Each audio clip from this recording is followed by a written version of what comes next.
মাননীয় প্রধানমন্ত্রী শেখ হাসিনা বাংলাদেশ ছেড়ে পালিয়েছে। বাংলাদেশ ছেড়ে সে চলে গিয়েছে। কোথায় আছে, কিভাবে আছে কেউ জানে না। সত্যি কি সেই পালিয়ে গিয়েছে? চলুন একটু শুনি তার মুখ থেকে। শেখ হাসিনা পালিয়ে গেছে, শেখ হাসিনা নাই, শেখ হাসিনা চলে গেছে, শেখ হাসিনা পালায় না। শেষ মেট্রো রেল যে অবস্থা পুরো পড়ানো হলো, এটা মানে আমার নিজেরই কষ্ট হয়। প্রত্যেকটা কাজ সময়ের আগে শেষ করে আপনাদের চলাচলের সুবিধা, ব্যবসা বাণিজ্যের সুবিধা, সেগুলো আমরা করে দিয়েছি। আজকে আমি উদ্বিগ্ন আপনাদের ব্যবসা নিয়ে, সেই জন্য আপনাদের ডেকেছি। কারণ আমি জানি ব্যবসা বাণিজ্য আমাদের সচল রাখতে হবে, এবং ব্যবসা বাণিজ্য সচল রাখতে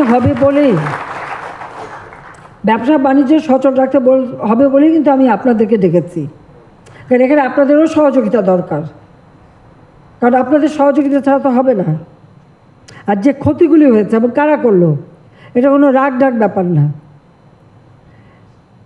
শেখ হাসিনা পালিয়ে গেছে, শেখ হাসিনা নাই, শেখ হাসিনা চলে গেছে, শেখ হাসিনা পালায় না।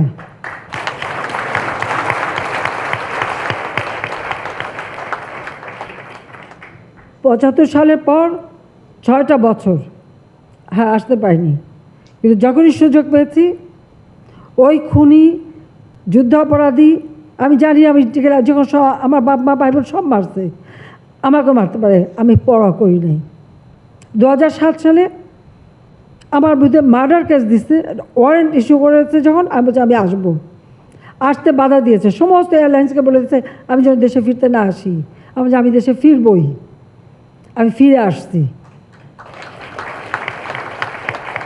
আমার ফ্রান্সে যাওয়ার কথা, ব্রাজিলে যাওয়ার কথা আমি ক্যান্সেল করে দিয়েছি, যে আমার দেশের এই ক্রাইসিসে আমি যেতে পারবো না, আমাকে থাকতে হবে, মানুষের পাশে থাকতে হবে।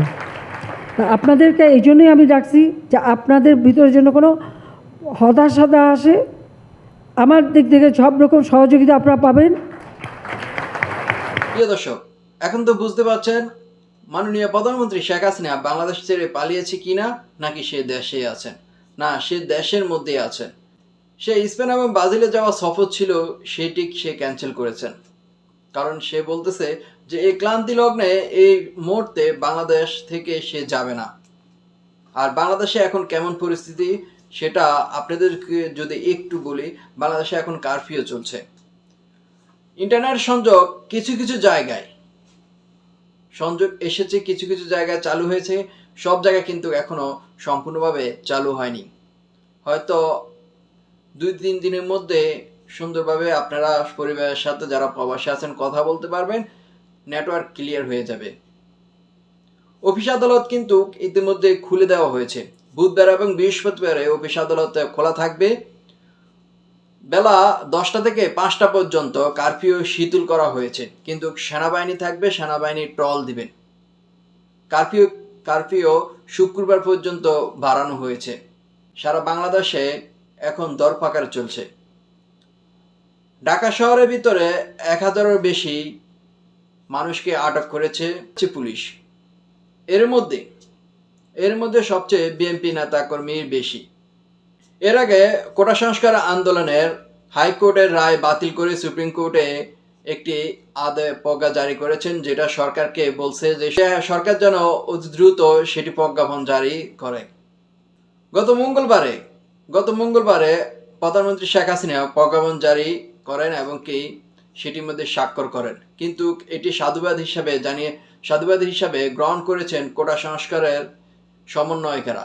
তারা আরও 4 দফা দাবি উপস্থাপন করেছে। 4 দফার মধ্যে হচ্ছে সারা বাংলাদেশের স্কুল কলেজ খুলে দিতে হবে, সেই স্কুল কলেজের শিক্ষার্থীদেরকে নিরাপত্তা দিতে হবে, এবং কি ইন্টারনেট সংযোগটি চালু করে দিতে হবে। আর যাদেরকে আটক করা হয়েছে তাদেরকে ছেড়ে দিতে হবে। আর যাদের কারণে এই উস্কানি হয়েছে, যে তাদের উপর হামলা হয়েছে, তাদেরকে আইনের আওতায় এনে শাস্তি দিতে হবে।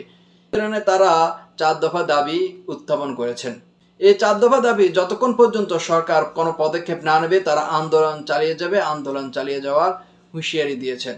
সংস্কারের সমন্বয়ক তারা বলেছেন কারফিউ যেন তুলে নেওয়া হয়।